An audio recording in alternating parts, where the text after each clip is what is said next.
Okay, so some breaking news just dropped as I'm watching the national title game. Michigan and Washington are playing, and I get on Twitter, and Happy Punch has broken the news that Nate Diaz and Jorge Masvidal are going to be boxing March in Las Vegas. The UFC is apparently given the green light. I'm going to tell you what that means in a second, but what the hell just happened? The breakdown. Let's go. Okay, so like I said, according to Happy Punch, that's the only source right now that's covering this news. I haven't seen anything from Ariel or any other news source, so I don't know who they got, but someone is telling them that some point in March, Nate Diaz and Jorge Masvidal are going to be fighting. Now, there's a couple of things that I wonder about this. One, why do this rematch in boxing that we've already seen in MMA? You could say, okay, it limits the skill set of Jorge Masvidal because he's a great kickboxer, which I guess I would understand, but he already pieced Nate up with the hands in that fight as well. And while, yes, Nate is a better boxer than a lot of people give him credit for, I think Nate's going to be an underdog here for sure because Jorge Masvidal is predominantly a striker that learned takedown defense just so he could do MMA. But in an MMA match, which is what they did the first time, I think this would be even more competitive between the two. So that would make a little more sense to me. Problem is, Jorge is still with the UFC, apparently doesn't want to do MMA anymore, so the UFC would have to sign off on something like this to be done, just like they would for any other UFC fighter under contract. Even though Jorge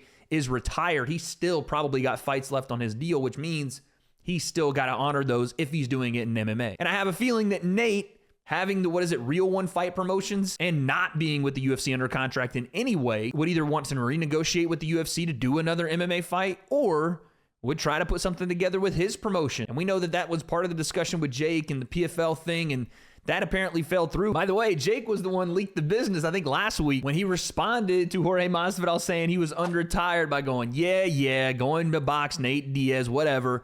Come see me when Dana gives you permission. And by the way, Jake and Jorge have gone back and forth for years. Remember there was the diss track that Jake dropped on Dana White, but also included Jorge Masvidal in it? Now that I think about it, Jake also mentioned Nate Diaz in that diss track. So I'm wondering if Jake was trying to make a fight with Jorge Masvidal and Dana said no, because that'd be interesting. The last time Dana had to sign off on someone fighting Jake was, I think, Ben Askren. And he said yes to that, being very confident that Ben would beat Jake, and we know that's not what happened. So I'm wondering if Dana had anything to do with any sort of talks that went on between Jorge and Jake, if they did go on. I'm speculating here, but Jake knowing that he was about to go and box Nate Diaz, to me means that he was probably negotiating with him, and Jorge, maybe by proxy of Dana, decided Nate Diaz would be the best and only option if he was going to box. That, if it's the case, and again, I'm speculating, would be very interesting. But as far as this fight goes, I'm down with it. You know what I'm saying? I'm cool with it. I'm not upset with it at all because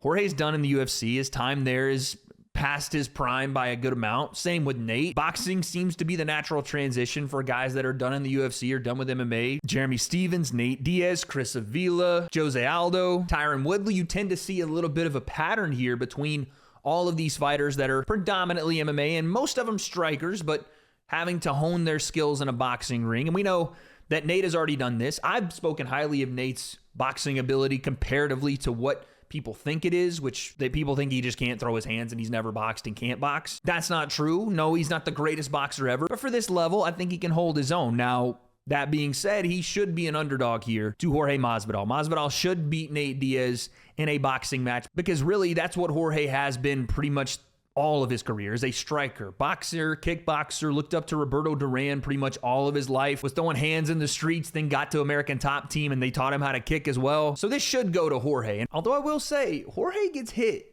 a lot and he keeps his chin in the air and his head on the center line a lot. And granted, that is more of a style for MMA to avoid being head kicked by moving that head off center. But even in their fight, like Nate didn't hurt him with anything, but he hit him with some shots. And again, I know Jorge is a high-level striker. All I'm saying is don't be surprised if Jorge gets caught by something in this fight too. It'll be interesting to see what happens if Jorge does win this. If there is any leg room or leeway for a Jorge and Jake fight. I don't know if Jake's even going down that route or if he's maybe dipping his toe in the pro boxing scene and then coming back and doing some MMA fights and some bigger events. Maybe he's doing a little bit of both. I don't know. But the fight does intrigue me. And I know when these guys are a little older, there's always that worry of, oh God, like, is the person going to be able to fight? Are they fit to fight? But Nate, while he didn't look the greatest versus Jake, he was able to hold his own in there and did go 10 rounds. I expect Jorge, not now having to defend a takedown like he did in damn near every one of his last 5 5 fights to be able to do something similar. I think he's going to be able to shine a little more with his striking, because if it's not here against Nate Diaz, who I do think, again, he should beat, then I don't know if Jorge should be fighting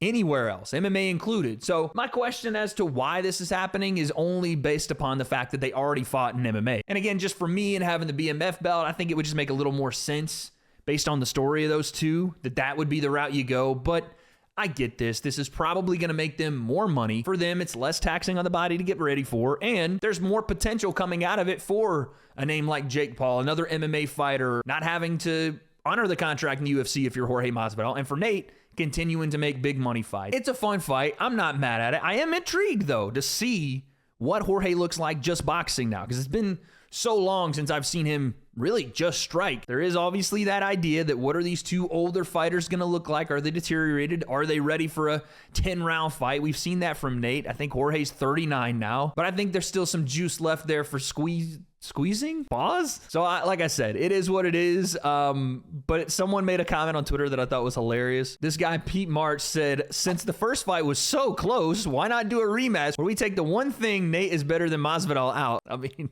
it's true. But I would say stylistically and developed over a long period of time, Jorge is the better boxer because of his ability to fight technically and not learn to box around his jiu-jitsu. Where Nate made a style that was good for him and perfect for what he wanted to do in fights, it isn't necessarily the most apt for a Marcus of Queensberry rules boxing match versus an elite level striker. Like Jorge Masvidal is, I would say, among the highest levels of combat sports strikers into his later career that we saw. Even if he wasn't the most dominant win or lose fighter, he was always a very technically sound striker. And I think that'll be the case here. But we might need to go to this thing. I don't know. We might have to go and rock up and see what's cracking. I might, you know what I'm saying? Might make a call one time, see if I can get some commentary stuff going on there. I would love that. That would be awesome. But if there's one thing I know about Nate Diaz, it is to never count him out of any fight. Let's not forget he was 1 minute away from sleeping the world champion right now, sitting in the UFC at 170 pounds, which no, isn't necessarily applicable to boxing. I get that. All I'm saying is that means us fans are going to have a good night, and you can never